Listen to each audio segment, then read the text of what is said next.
everyone. I'm Ken. And I'm John. And welcome back to Ion Radio. Today we have a special guest with us. We have James from IrishMadCat. Hello, James. Hello, guys. How are you doing today? Pretty Great good. to be here. So we're doing great. We're absolutely thrilled that you were able to come on to our channel and that we have an opportunity to talk to you today.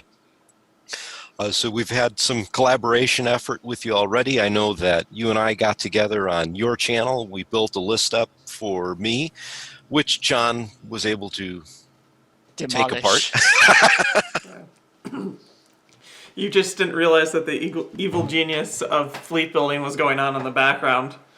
Well, what I had thought was that Ken would have the long range advantage, but when you added EWS on your ships, that just like took 50% off his long range advantage. Yes, it did. Plus, I think the forward asteroid or debris field close to your side of the board probably didn't help things. But sure. Like it's always tricky when you're playing an objective for the first or second time to make sure you kind of maximize the value out of it, and that's my excuse, and I'm sticking to it. Yeah. Well, to be fair, when I sat there and after deployment, and John can attest to this, I put them all out, and then I looked at that. We were deployed and ready for turn one, and I said, "That was a mistake, wasn't it?" And John's like, "Yeah, it was." Yeah, it was. So to be fair, that's on me. But the list was actually, I thought, really well constructed. And I think if we have an opportunity to play it again, I think that'd be a formidable list. John, what do you think? Yeah, I think it would be interesting to try it again. Something that we have on our channel is because every single week we do a different video, so a lot of times we don't get back to a fleet again for quite some time. Well, there's just so much ground to cover between 1.5 changes, the objectives. Like, I don't feel I've fully explored and played enough with all the objectives, even from Rebellion in the Rim. And then you throw in the 1.5 changes, you throw in the new factions. It's like, you can have an idea, you can have a brilliant list, and then you get to the table and you've got 10 of them, and you're like, I only get to play like 4 to 5 games a week if I'm lucky, and I can sneak away to play a bit of Vassal once everyone in the house is asleep, or Tabletop Simulator or whatever, and I've got to try and figure out what list I'm running in the next online tournament. And if I make the wrong decision there, I'm stuck playing a list I may or may not like. So how do I get all them tested and the ideas tried out? And it's just, to be honest, the amount of content you guys are able to put out, it just astounds me that you're able to be that organized. Because I know, like, for me, it's real easy. I just sit down for 20 minutes, I warble at a camera, I stick it up on YouTube, I put together some meme to stick on the front of the video, and I'm done.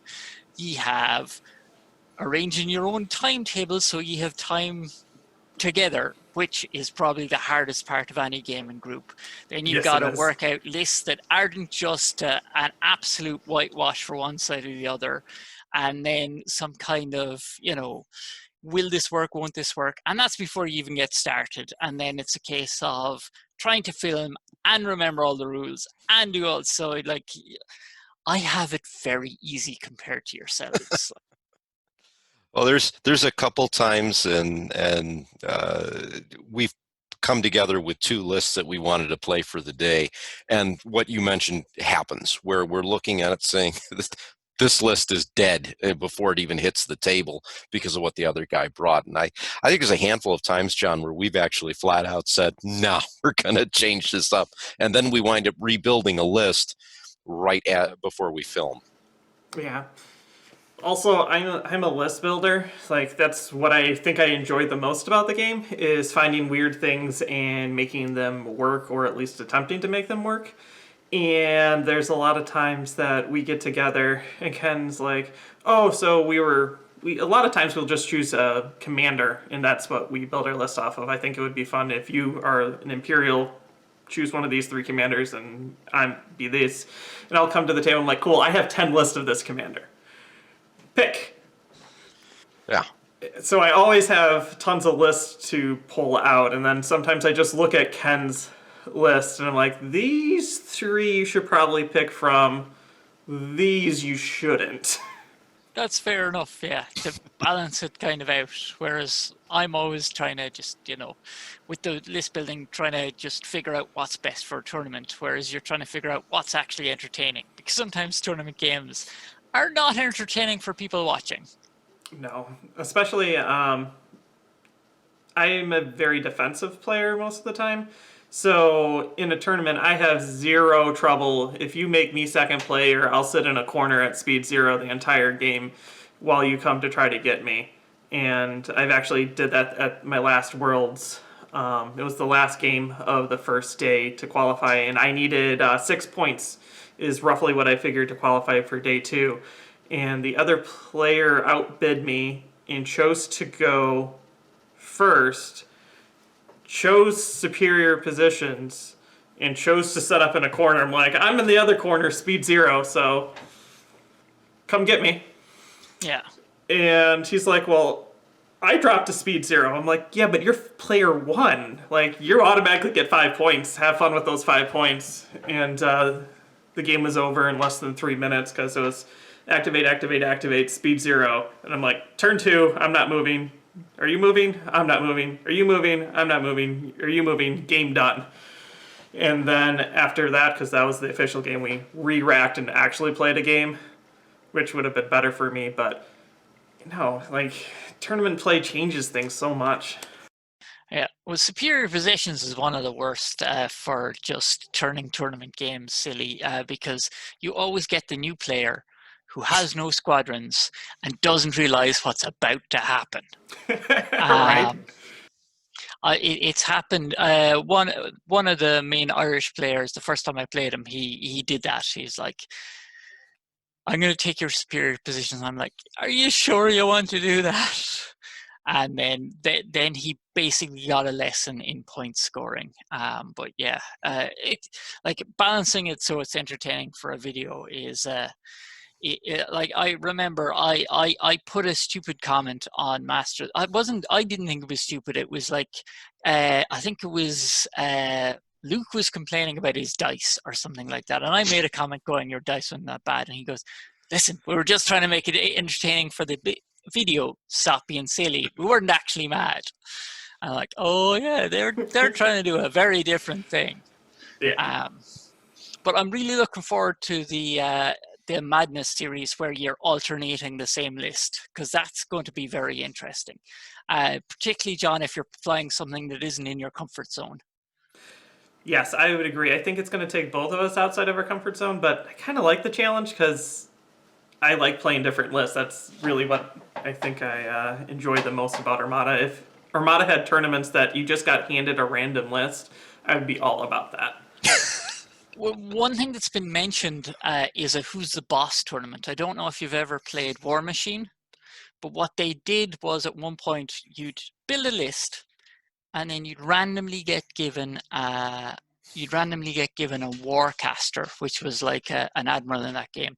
So I think it'd be hilarious to at some point do a Who's the Boss for Armada. You build a list, and then you get a random commander, and it doesn't even have to be the same faction. And then and maybe you get a random 2 commanders, because there's no point getting a Kraken with 2 ISDs, for example, or a Sloan and no squadrons. It's like, oh, that's unfortunate. So maybe like something like that could be fun once we're back playing in real space. But or something, it might be something interesting for new players. What you've got. But yeah, no, anything that drives you out of the comfort zone. And that's one thing I get. My problem with tournaments is I get an effective list I'm good with, and then I'm like, but now I need to do something interesting, and it challenges me. And what you call it, and that's how I end up trying to build a Exodus fleet list again and regretting it every single time. I know with this, with our This Is Madness tournament, the thing I'm really looking forward to see if there's a new fleet build that I've never tried before. that I really enjoy. Because I think, and in my opinion, I haven't quite found my niche yet in Armada. I've got a couple ideas of where that is. I know what I'd like it to be, and probably never will be, but it's one of those things where I think, again, it's the challenge of trying something we wouldn't ordinarily do. And I think with alternating it so that we each play the same fleets, but different. So like I'm player A, John's player B, and then we switch for the second game of that. It balances things out a little bit. Plus, it also throws in the added interest of now we've seen how the other person plays this list. Would we play it the same or a little differently for that second game? So there's a lot of internal meta just between the two of us for all 8 of these fleets. I'm kind of going to wonder what the flip is. Like, what percentage of matches get flipped, goes 50-50 between both fleets? That'll be an interesting number to take a look at, because maybe a fleet is a one-trick pony, and then you see it and you're like, oh yeah, now I'm going to murder the living daylights out of it, because I know what it does. I think what's going to be more interesting is first, second player selection, because some fleets, Ken or myself, might prefer running as first player versus running as second player. And both these seem to love second player and forcing the other person to go through whatever horrendous gauntlet of objectives you put together for the other guy. John does that a little bit better than I do. I think our last farming episode really highlighted that. Well, Morello is evil. Morello is evil and makes games last half an hour longer, at least. At least. And then it's like, I moved a Lambda, and then I moved the token, and then I moved Morello. Did I move everything? Did I knock something? It's like, I can't imagine playing him in real life, because that just seems like it might take even longer again. But what you call it? It's a question of, second is, it used to always been like, I want to go first, particularly with Imperials. I'll first last do a demo, I'll do all these things. But since the rebellion in the Rim objectives, second is just so strong. Asteroid tactics, infested fields, hyperspice migration, the mining facility. Surprise attack. My default red. Really, you go with surprise attack as your default red?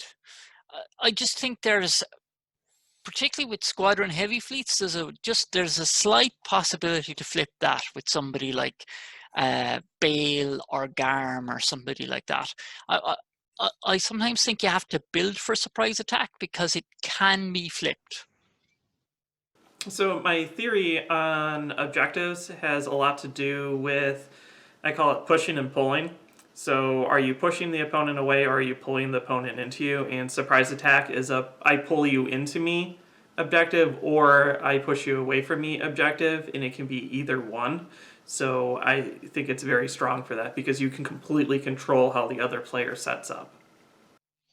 I suppose I never kind of thought of objectives that way, in that kind of zonal way, and that makes good sense, as a way to analyze it, particularly if you're going with a fleet building strategy. Yeah, it is a good point. It is a very good point. Yeah. Something new to think about, right? Yeah. Okay, James. So when did you start getting into Armada? So my best friend, basically, we'd been playing a bit of Netrunner, and that's how I'd gotten to be a fan of FFG. And my best friend said, this Armada thing is coming, and then he got me to. I think we were at the European Championships in the UK at Games Expo, and they were demoing it, and I tried it, and they were like, yeah, Rebels can't win this starter set at all. And I'm like, oh, can they not? Can they not now? And I won that one, some dead TIE fighters to nothing by running the hell away. But and then my friend, we were in different cities, and he was on about it, and I picked up the starter set, and then I ended up playing the Massing at Celeste, if you remember that event. Yes, I do. And I didn't really put any upgrades on anything. I just took kind of Dudana and as much hull as I could get in with the rebels, and it went well.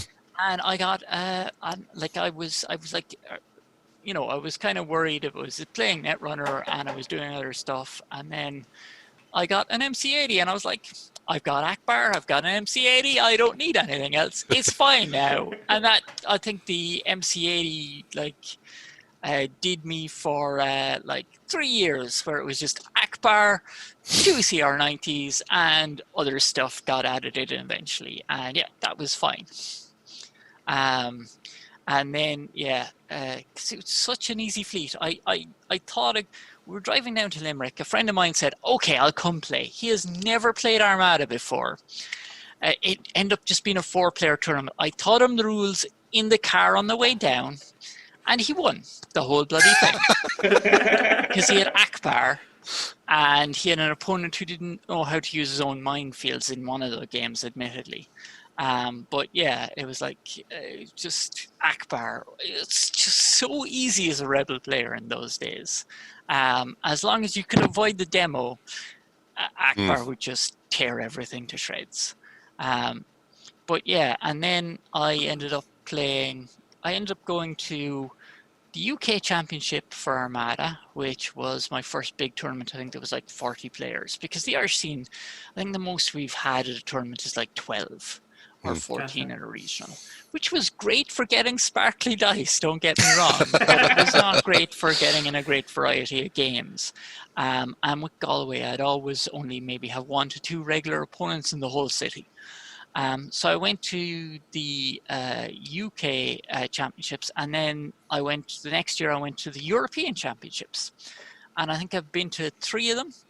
But anyway, after the first one, I ended up playing against one of the Italians, Armando, and so we had there was some French, some Polish, some British, 2 Italians, and an Irish fella. So they adopted me. So that's who I'd hang out with then when we go to the Europeans again. And then they brought me over to play in Rome with them in their last big tournament just before everything went a bit crazy in the world.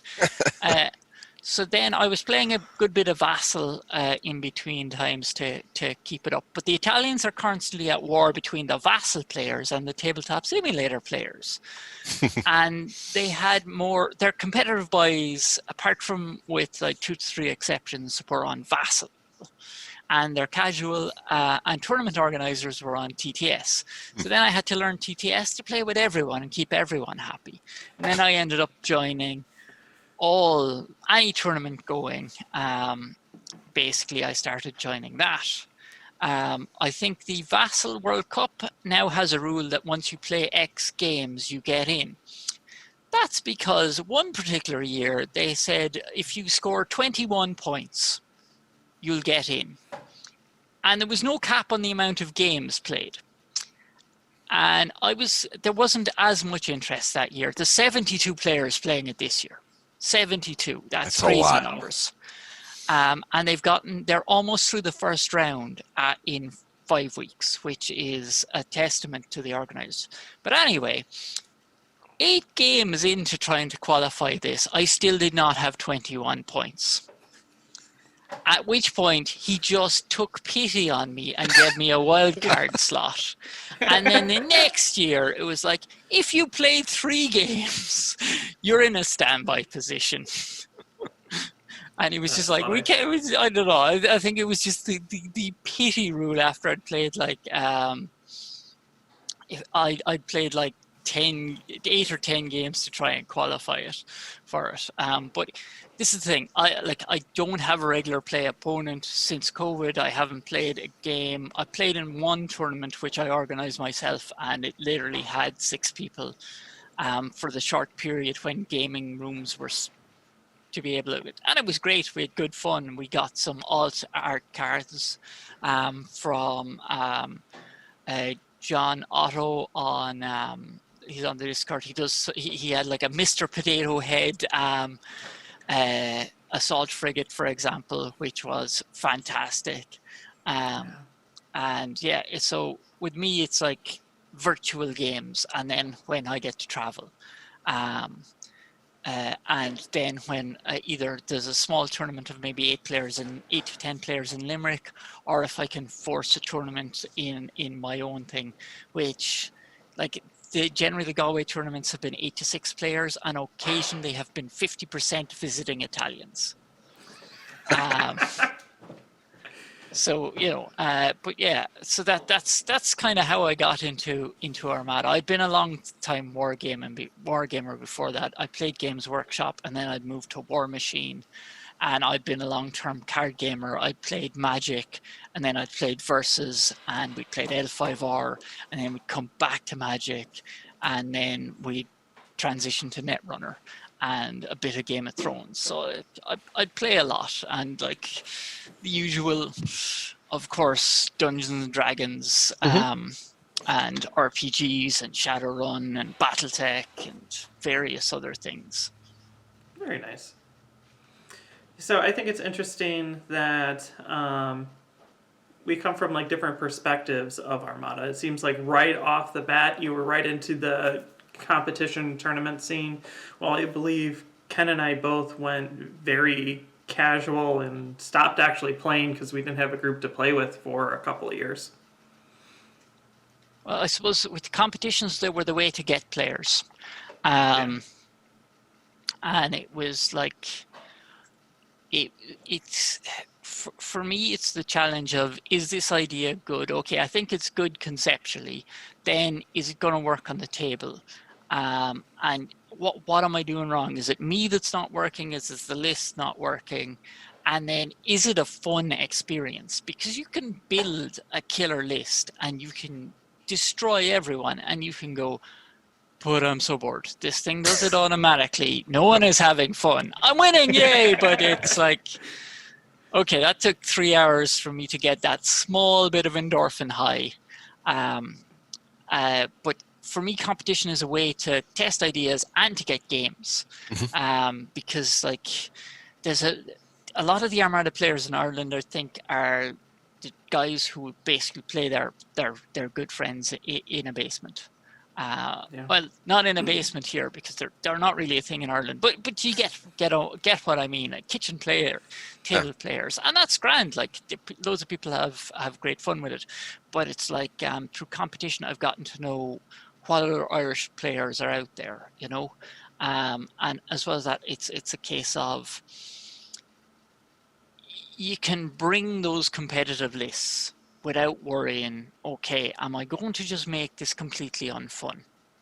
And you can kind of, and then you can kind of gauge as well, because there was a situation where I was winning most of the competitions in a particular place, and I could have gone the whole B-wings and real squadrons, but nobody was bringing squadrons, so I was like, I'm not going to go squadron heavy here, because that's just going to be like, I could, probably get them to come around to it, but they've discussed it. They know how effective they are, actually, but they really don't want to play squadron heavy, 2 squadron heavy matchups. So I'd be bringing like 3 X-wings and 6 Z95s and crazy stuff like that, and still doing fine with it, but everyone was still kind of having fun. And as well as that, it was kind of giving me fundamentals and reinforcing good behavior, because the list wasn't doing all the work,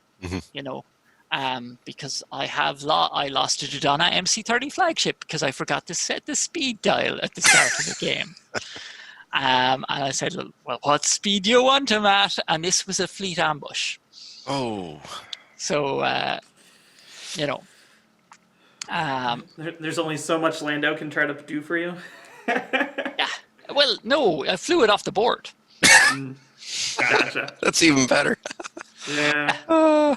I tend to forget to flip Intel Officer whenever I'm in a tournament, and it becomes one of those. All right, start re-rolling everything else, and oh right, Intel Officer. I need to use him first. And when you're in the tournament play, you have to remember all that extra set of rules and orders of operations becomes very important also. You'll fly off the board or something like that.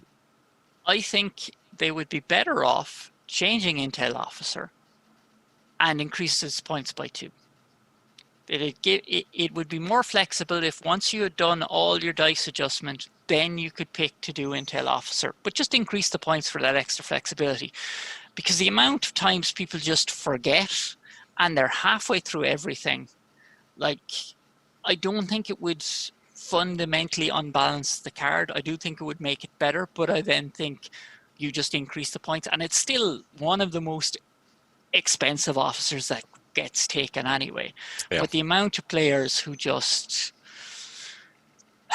lose out on Intel Officer because they forget. You get excited. You're finally getting to shoot someone. You're getting to shoot someone. Their squadrons have eaten your small little ships. You're dying, and finally you get punched back, and you just flub your Intel Officer, and you're like, so sad. Mm-hmm. It takes the joy out of that visceral moment of rolling those dice. Yeah, it does. After flying an assault frigate off the board in the final game of that first UK championships and flying that MC-30 off the board, I managed to not fly stuff off the back of the Sato flotilla that I put out on turn 1 in one tournament by misplacing what I was doing at my own back edge. After that, it was only when I got to acclimators have I finally again flown stuff off the board, because those things are flying bricks with the gas pedal permanently pressed down if you don't watch what you're doing. I can see the advantage of playing the game casually, particularly if you've got somebody to explore it with you. I think for me, the competitive thing, a good bit of it was just laying hands on people. Yeah. Because there was at one point where my regular Galway opponent, not the current one I had before lockdown, but one before that, wasn't interested in the competitive thing at all, and we were both trying to achieve different things from the game at times, which can take away from it can take away a bit of the fun. So when you're both on sync, that's perfect for you, Thinking about running ships off the table, I think one of the last ships I ran off the table was during a regional tournament, and I was doing decently well in it. I was in the top 4 with 1 round to go after that, I think, and it was when 2-ship had just come out, so it was actually like the 3rd game I ever played with 2-ship against another 2-ship, and my ISD had curved around the board back to my home edge to chase down their ISD, which had like 2 health left. And I misdid my nav. So my nav was going to be on my next turn, which would have been turn 6. And I just clipped my home back edge, tabling myself. And I had all my fighters. I won the squadron game. Our Quasars traded. I was in the pursuit and first player, and then I run my ship off. It was bad. Yeah, that is. This is why I love Gergerod. He's fantastic. But yeah, it's those moments are just like, it wasn't dice. It wasn't anything else. This was my own fault. It was. Can't get away from this. I remember the worst I ever did was one Netrunner tournament. I'm doing quite well, and I'm just so tired. I don't know if you play it, but you've ice in one slot, agendas in another. What I did was I placed the agenda in the ice slot, the ice in the agenda slot, and it's all hidden information. So this would have been like, and I flipped over the first dice and it's an agenda, and I stuck up my hand and said, "Judge, you probably need to disqualify me now for being an idiot." But yeah, it's those heartbreaking moments when you do it to yourself. It's just, but you learn from them. Like, I think one hard lesson I had to learn with the MC-80 home one was to make sure and find an enemy ship and use it as an air brake. Because it didn't turn very well when it was scooting across at speed 3. But yeah, and it's just, they're the only, like, this is the thing, even in casual games I try not to do take backs, because it's just, that's how you learn. You don't learn by thinking about it, you learn by just, that awkward feeling when you're reading a book and suddenly you remember this really, really stupid thing you did. And you just, your face goes red just thinking about, oh man, what was I doing? But it's all about playing more games. Like, I mean, even the best players started out making an absolute hames of something, that's how they got better, by losing. Yes, See, if I really want to feel that way, James, I just need to watch any one of our episodes between 1 and 20. And I can remember a lot of mistakes I've made in several of them. So like, I'm okay at Armada, and I'm okay at a good number of games, but my best friend just, like, this is the thing. I got good at most of the card games I've ever played by sitting at my kitchen table and having him beat me mercilessly into the ground. The only limiting factor that made our games even remarkably competitive is he has no luck at all. At all.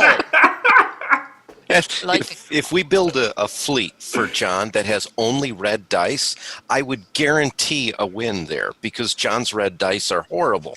And if we red dice without dice control. Yeah, red dice without dice. Although even with dice control, sometimes, yet me, Onager roll, and there's all crits and doubles, and that's when we edit out the part where John's ready to flip the table. There's a game that's going to be coming out soon. I may or may not be using a Super Star Destroyer, and I may or may not get, I think it was, 2 damage out of the entire thing after re-rolling the entire roll. It was fantastic. Sneak peek. And then Ken may or may not have then rolled with 8 dice in 9 damage and 2 accuracies without changing anything, and I'm like, ah! It happens to all of us, though. Red dice are a fickle mistress, and I yes, know they this because the amount of I've built Ackbar fleets with no dice manipulation and just sheer amount of red dice, and sometimes it is just annihilated stuff, and sometimes it has squibbed like a squib would do, or when you have X-Wings with no bomber command center, and they were in fact there just to deal with fighter screen, come over and murder you, or murder your opponent, just casually. It's like, double. Where's this bomber command center that's throwing these doubles in? Right. But, what's the card, John, that intensify firepower? Where we had a joke actually the other day where every time I bring intensify firepower to my fleet, I never need it. And of course it'll be the one time, and I don't think we've done this yet, but we're going to have to film a game where I bring, I don't know, all fighters follow me, or entrapment formation, and that'll be the one where navigation wise I'm fine, and what I really need is the intensify firepower. But command for me is shields to maximum. I never remember to put the shield back on. Guaranteed. I love building the fleets, and then I get it to the table, and it's like, it's barely worth using to begin with, and then when you forget to use it. So James, what got you into building up your channel and doing all the list builds? So I was looking at my warlords, Armada warlords, and I was looking at my Ryan Kingston, and I was just like, I have so many lists here. And I need something to do with them that's cathartic. I'm only going to get in so many games. I'm only going to be able to sneak away once my wife has gone to sleep to play a vassal game every so often. And I'd done a bit of streaming of the Harebrained Scheme BattleTech game, and I'd done a bit of streaming of Eternal the card game. And I was like, sure. I got called in to commentate on one of the World Cup, Vassal World Cup finals or something like that as well. So I was like, how hard is it to just ramble at a camera if I build the list beforehand, and let's just, what I don't see is people talking about their objective choices in detail. So let's do a video, and let's build this for other people as an exercise. Let's see what people want built for them. Because I always love the sound of my own voice and pontificating and sound like I know what I'm doing with new players. So let's just, people are building lists and people are doing battle reports. Let's do a channel where if people need a list, we'll build something for them. Because I see, like, watching some battle reports, I'm like, what have they built? This list is an offense to my, I'm looking and they've done something unintuitive. And like, this is the thing, I've done loads of unintuitive list ideas that, like, they're just counterproductive what you've put in. So I figured, like, and as well as that, on the Facebook groups, I was seeing lots of people going, what do I do? I have this in my collection. How do I build a list for this? And just being way off base. So I figured, look, I'll do a channel. People can get list advice, and it'll be a fun diversion for me because I can do it when I want, and I can. It'll force me to think about ships that I may or may not use, and hopefully I'll start to think more critically about my list building. And like I said, it's me rambling at a camera for 20 minutes. And as well as that, I'd started using little Armada memes to try and find games in Discord, and people seem to really like them. So I said, like, I'll do a meme for each list, and I'll stick that on the front of the video, and it'll be me doing something that's a little bit creative. And if people like it, cool, and if not, I'll just stop.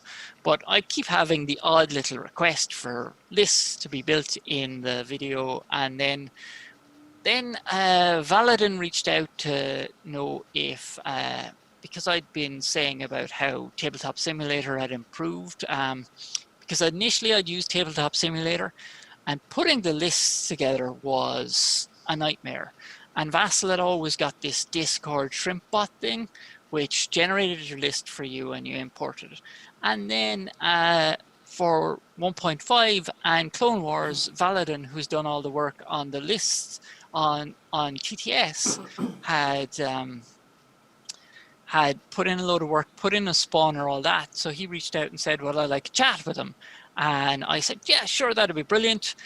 So I started the Heroes of the Lockdown series, and then I reached out to the guy Green Knight, who's done a lot of the work on Vassal, and did the same with him, and also talked about his work on his blog and his YouTube and his work with Armada Warlords. We did Smitty from Steel Strategy then the last week. So then people seemed to like that. And then we just had a quick chat with the World Champion about squadrons. Right. That I probably should have put together a better script for. But we might do something like that in future again. So it's just a case of, like, it's nice to be able to put together, like, we're all in a bit of lockdown. Some people have it, like, Luke and the boys in Australia are nearly free and clear at this stage. You're in varying degrees of what your state is deciding to do and what everybody's comfortable with. And Ireland is, like, going to be locked down like Fort Knox for the next 3 months. St. Patrick's Day has been cancelled again. So this is my way of kind of keeping things going and keeping it insane. And hopefully people enjoy it as well, you know. And I don't have any quotas to meet. you know, if it had to shut down in the morning, you know, I'd be disappointed. But I'm not going to. It's not going to affect me in either way. So as long as people are having fun, I'm having a bit of fun doing it. And that's the main thing, you know. And the episode with yourself, Ken, was the first chance to talk with somebody else in one of the videos, and that was great fun. To be honest, I think the video is about 50 minutes long or something ridiculous like that. Yeah, I think so. I think we spent like 3.5 hours talking. We really did. Between the jigs and the reels.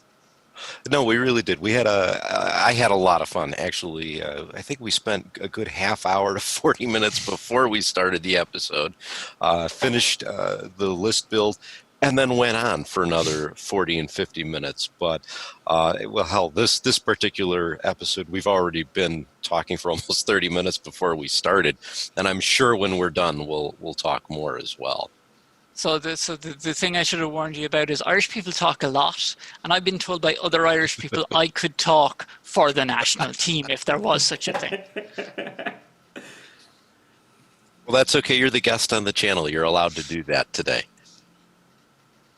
So we talked about list building and why you started your channel, and you really alluded to why you also decided to do list building in particular, because you want to try out your different ideas and give other people ideas on what they can do with different ships that maybe, you know, they're off base on or have never tried before. So let me ask you this question. What are your favorite fleet types to either build or play? So I think it's a list that's flexible and can do a lot of things. So the dumpster fire list for Rebels has a lot of moving parts and is effective, but it can do a lot of things. I am terrible at flying it. I flew a version of it in the Vassal World Cup and I got knocked out in the pod round. Yeah, you don't need to try and send a Liberty chasing the back end of a Munificent. You should just send it up front.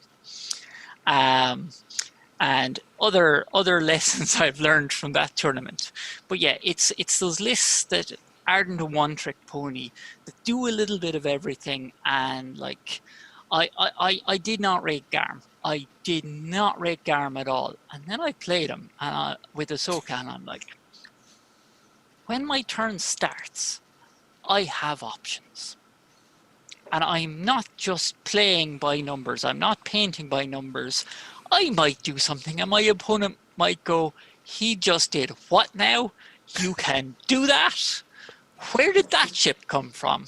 That kind of thing. And you'll have a different bit of a game. I love Ackbar. He'll always be like, if I need a list and I have bet the house on this tournament, hello, Mr. Ackbar, would you come over here and we'll have a talk? But and I still do enjoy playing them, but there's a thing where you just you know what you're doing, and you are going to stick to that plan. And once you deploy, the plan is pretty much there. It might even be there once you're finished building the list with them. And it may be slightly different based on those lists. I have a tendency to do Ackbar lists that go a hell of a lot faster than most others. I think in one regional tournament, I managed to get the perfect Ackbar Slash where I had an MC-75 with him on it, between a Quasar, an ISD. It shot both of them, and then it rammed the enemy flotilla in front. And I think it did like 20 hull damage in one activation, and it was the most glorious thing ever.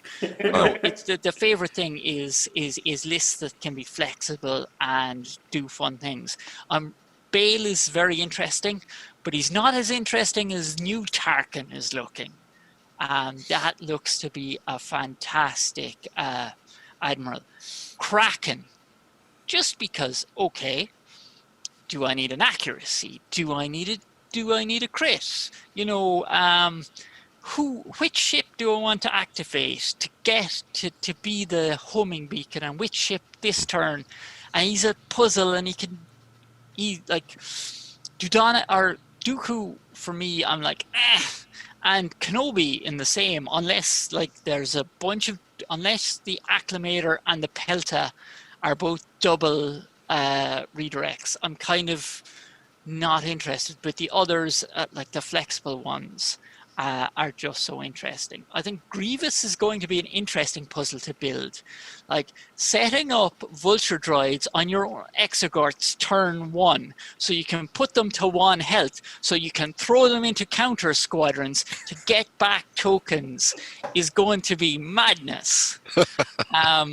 Gergerod is fantastic. And Tarkin I have never played with, and I really need to play with. Now this has got a points reduction. You have Grievous schemes in mind already, do you, John? I do. Yes, I do. I can't really share any of them, though. That's the problem. That is fair enough. But yeah, I think like it's Grievous is going to be like Grievous is going to be a basket of chaos. And you're going to be like, what do I shoot? What don't I shoot? Maybe I don't. Maybe I don't salvo and let his ship on 1 hull live so that I can kill his munificent, which is somehow salvoed 15 times this game already. I think just from what's been spoiled, this next wave of Clone Wars ships is going to really change how the Clone Wars stuff works. And from what I'm seeing, because I know as much as you do, James, it looks like we're going to have some fun new battles and new strategies. And I think a lot of it's going to really help them against the Imperials and the Rebels as well. And I know once the product's finally been released, you'll see it up on our channel for sure. And I'm guessing that you'll be building some lists around it also. Yep.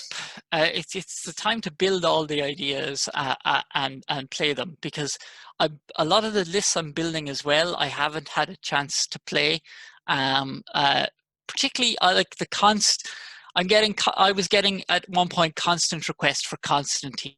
So I think there's a moratorium on Constantine lists for the next month or so at least. Because yeah, there's only so much you can do with that guy. But new Constantine has changed a bit. But I still have a tendency to throw a random quasar into those lists just for triggering him, and I'm not sure that's the best idea. But yeah, like anyway, back to the original question. It's flexible lists that can do flexible things, and you're not tied into it until it kind of hits the table as to what it's doing. I suppose is my favorite list. Like I know John is on a love train with squadrons and defensive lists. What's your favorite, Ken? Well, for me, I like the offensive firepower. I think probably Imperials is going to be where ultimately I wind up settling in as being how I play. The point and shoot. My favorite ship of the game is the Onager. I think it's broken, but it is one of my favorite ships. This goes back to, you were talking about you've played war games for a long time, and I think John and I have as well. I'm going way back to my Starfleet Battles days, so we're now going decades back, where my favorite group to play are the Romulans, who sit there, move at a speed 1 versus 22, 23, etc., but fire the most powerful weapons at everything and anything. So when a normal shot would do, 7, 8 damage per shot, and here's your plasma torpedo doing 40, there's a big difference in how that plays, and again, your speed difference. So for me, it's very reminiscent of one of my favorite groups to play in one of my all-time favorite war games. But from my perspective, I like Tarkin a lot. I think there's something to be said about how he can move out all the different command tokens. And I really like the changes to 1.5, where now there's more token manipulation or token requirements to unexhaust cards. And I think there's more utility with Tarkin, whereas previous, Tarkin spends all his tokens, gives everyone something to do, and you may or may not use them. Now that you have to use an engineering to unexhaust this, or a nav to use gunnery team, or not a nav, a concentrate fire to use gunnery teams, there's more reason for it. Now Sovereign has a better use in the game as well. And then during our holiday special, John's list, you had Commander Vanto on there, which now we've got a new appreciation of versus, say, Wolf Yularen. So I think there's some interesting lists that can be built specifically with Tarkin and I really think there's something to be done with the victory as well. So I think it's a matter of Tarkin victories, but Tarkin really wants to have more activations, but maybe not. So I think I'll find something eventually, probably by the time we get to episode 150 or something, which will be a killer Tarkin list, and then we'll get into Armada 2.0 and it'll be useless like 3 days later. So My only problem building for Tarkin right now is the Imperials have so many token generating officers. And like you've got Romedy, you've got Vader, you've got JJ, you've got Sloane, and you've got Thrawn. And my problem is some of what you want Tarkin for, they can do. And that's even worse with 1.5, surprisingly, because before you had Strategic Advisor and you had Brunson hogging any officer slot. Now, Strategic Advisor and Price are gone out the window. And then Brunson is 9 points. So, like, you really, really want a reason to put her on there. That is one very expensive demolisher. So the slots are really there for the token officers, and that's my problem, coming up with something unique for Tarkin. But I think in the coming months I'm gonna try and find something to do with him, and I might actually play him for once. Which is because the thing is, I used to just play only Rebels, and it was like the Super Star Destroyer. I picked one up for, I can't remember, I think it was my birthday, and I was like, hell, it'll be a fantastic display piece. And then I was getting some friends into Armada, so we pulled this out, and we had them play it against me, and then they say, James, do you want to try it? And I tried it, and I was like, wait, you can play the game without being worried every 5 seconds that your ships are all going to explode in one hit. What is this strange feeling? Yeah, Imperial ships tend to have that buffer where they can survive 1 or 2 turns, unless you're me playing against John and he manages to do just enough damage to vaporize it the turn I need it not to go up. But no, I leave everything on 1 health. Well, okay, yeah, you tend to either leave everything on 1 health or you overkill it by like 10 overkill damage. it, right? Yeah, it's kind of funny how, but it goes back to the dice thing. I think the real issue with Tarkin is that every time you build your list around Tarkin, you've got the list you want, and then you can look through the commanders and say, this commander fits this list better. And that's really kind of the problem that I'm always running into, is there's got to be some niche he fits into, and it's probably going to be another thematic list. And as John alluded to earlier, that's what I build. And it'll be horrible from a competitive standpoint, but it'll work, and only Tarkin can make it work. So it'll be something goofy like that. Yeah, I think the other problem is, like, he's still a little expensive, and I think the same problem is with Leia. Both of them got a points reduction. I think maybe another 3 points off the top for both, because you compared, like, JJ, Sloane, Romedy. Romedy is cut price Ackbar, with a defensive ability built in. And Tarkin's still more expensive than him, and I'm like, guys, what's going on here? But yeah, one commander I keep trying to build is Mothma in 1.5, and I just, she needs to go in the pile with Exodus Fleet for the moment until I stop trying to put I put 4 CR90Bs in the last list I built with her. And I'm like, I took it into 2 games, and just somebody just showed me the error of my ways, horrifically so. And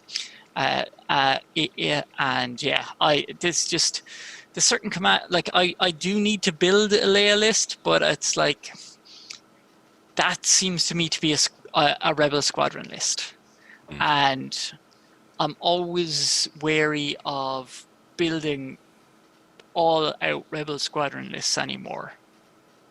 Because then you're into Cazares, then you're into Cazares territory, and I can't fly a Nebulon B to save my life most of the time. I get this idea into my head. This chassis is great. I can do all these things, and then I get to the tournament, and then in my first round I realize, wait, I put a Nebulon B in this list, and it blows up inconsequentially, and I'm like, what have I done? And I end up regretting it for the end of the day. And it's just with Leia, it always seems to be the best way to do her is to lean into the squadrons. And I like a good bit of a mix, you know? Plus that restriction. Like, there are times when a nav token is 100% necessary so you do not die. And it might not be flying off the table, it might be getting out of the double arc. Right. But you can't use your very expensive commander and actually live. And that, so I really want to build stuff for her, for Mothma, for Tarkin, but finding the right balance or anything I'm even remotely happy with is kind of hard at times for some commanders like that. Mothma, Mothma at least get to the list being built stage, and then somebody points out, I do realize if you're planning to go at this particular range, she's going to be totally irrelevant and you should have Kraken instead. I'm like, that is a fair point, as I put him back on the CR90As. But yeah, it is interesting. Everyone's a little different in the type of fleets they love. Yes, they are. And the metas, like people from different countries, like the Italians were forever on the whole 4 to 5 small ships and a Liberty, you know, coming in as the last activation and stuff like that. And then they went to Starhawks being the most broken thing. And then the Scottish with their bombers, and the English were a little bit different. And then the Irish meta is just completely off the walls of everybody doing everything completely. There's no meta in Ireland, which is great crack, because everybody's doing something completely different. 90% of them are doing with Imperials most of the time, but yeah, tis good fun to play new people, see their approach to it. Like you have some people who's fairly competitive people who swear off flotillas if they can't shoot with them. And other people then who are happy to sit at speed 0 and like, yep, this is what I'm going to do, you know? It's all different approach. I think it takes a bit of everything to kind of get the full joy out of the game. I think it's very interesting that Europe has so many defined metas for different areas compared to like the United States, that there are different metas, but they all kind of blend together, where when you look at Europe and you're talking about this group of people like prefer to only play these ships, I think it's really interesting. Well, I think there's a lot more free flow on a regular basis. So the Europeans kind of can come together for maybe 1 or 2 big tournaments, except the Spanish, who have not been seen I've not seen any Spanish at the European Championships, but they have a big meta themselves. But like, whereas with the US, I suppose it's about, for a lot of the a lot of the groups can travel like 3 or 4 states over to attend a regional. Whereas in Europe, it may be just about beating your local. Now, saying that, the Italians and the Polish, and to a certain extent the Germans, do travel a good distance. The UK was kind of spoiled by all the European Championships up to the last one being in the UK, so they didn't travel as much. But even there, like, not too many people went north to play in Scotland, and Callum and the boys were kind of their own little enclave. We had one guy, I think his name on the forum is Jim Bob. He actually did travel to Ireland and travel to a couple of other places, but it was always about beating your local nemesis, I think, in Europe to a certain extent. One of the Italian players, his nickname is The Sentence, because if the other Italians got him in the local tournament, it was a death sentence.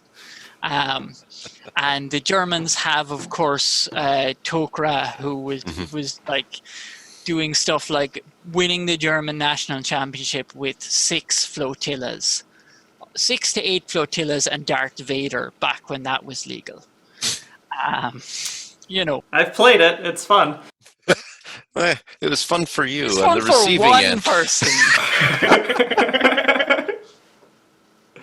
It's fun until somebody brings an MC30 with H9s against you, and then it's kind of like popping small balloons. But it's the driving force. You're aiming towards something else to get there. So I'm kind of hoping once the virus is all done and dusted that AMG kind of do keep that OP kind of centric thing that FFG had, because it's those little shiny dice, it's those little kind of, you know, little cards that you remember. Oh, I remember that tournament, and oh, there was that guy, he was playing something absolutely bananas. That game was so fun, you know. And that's kind of, you know, it'll be interesting to see. Like at the moment we've got an online meta, and the pre 1.5, the Onager was just, it wasn't fun. It was overly dominant. Now with 1.5, I'm very interested to see what the results are going to be at the Vassal World Cup. Agate Starhawk was maybe overhyped by the kind of performance they're seeing in that. Onager is still strong, and I really want to see how Romedy does in his first major.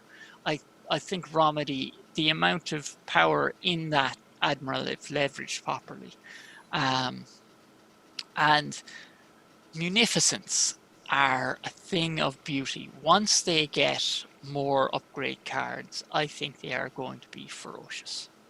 But it'll be fun to see, you know. Munificence are my favorite ship. Well, like, this is the thing. They break the cardinal rule of Armada, which is always be navigating. They don't need it. A navigate command is, some of the time, it's the only time I feel it's an absolute waste sometimes on a Munificent, which feels crazy. Their defensive token suite is horrendous, but everything else about the ship is just a joy to fly. And if I could figure out how to actually properly play Separatist squadrons, I'd be all on board on the Separatist squadron or Separatist fleet train. But I just keep getting my fighter cover blown up in the first 30 seconds through my own stupidity, to be fair. But yeah, the Munificent is just a wonderful ship, and the Acclamator is wonderful too. The medium ships, like all the ships, there is nothing there that like there are certain ships like a Neb B where I will put it in but I'll regret it, or a Victory or something like that. But all the Wave 9 ships are a joy. 2 blue flak on those Chargers are like, that's madness, wonderful madness.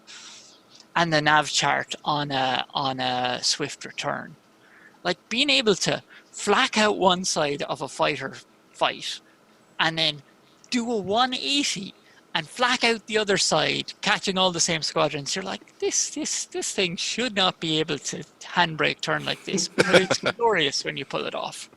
Yes, it is. So, James, I've absolutely thoroughly enjoyed our entire conversation we've had tonight. We've hit on a whole bunch of points. And for all of our viewers here on Ion Radio, please go check James out at IrishMadCat. Suggest a couple different builds that maybe he can build for you, or something. Give him a challenge, throw out a weird ship and commander combo for him. And we really appreciate you being on our show, and we're glad that we've been able to collaborate with you, and we look forward to continue doing so over the time. And hopefully we get to take you on in Vassal one of these days, Ken, and get to play a game. But hopefully once this quarantine is over, I might come visit you. And maybe join you in real life for an episode or something like that, because that could be real fun. Or Yes, maybe it could. you're traveling over this way on a holiday, and we'll get you in our local shop. But it's been a pleasure, guys, and yeah, everybody is welcome over to the channel and request a list. And I'm just wondering if people can guess which of the lists is mine in your March competition. That'll be interesting to see if they'll figure that one out. Because I don't think we've told anyone yet, have we, Ken? Don't think anyone knows specifically. I know John knows and I know, and I think only 2 of the fleets are actually known who built them at this point. So if you don't know or you want to take a guess, leave it in the comments below, and hey, you never know. Maybe you'll be right, maybe not, but we're all curious to see what you guys think. So once again, James, thank you very much, and we look forward to talking with you more. It's been a delight. Good night, guys. Night. Take care.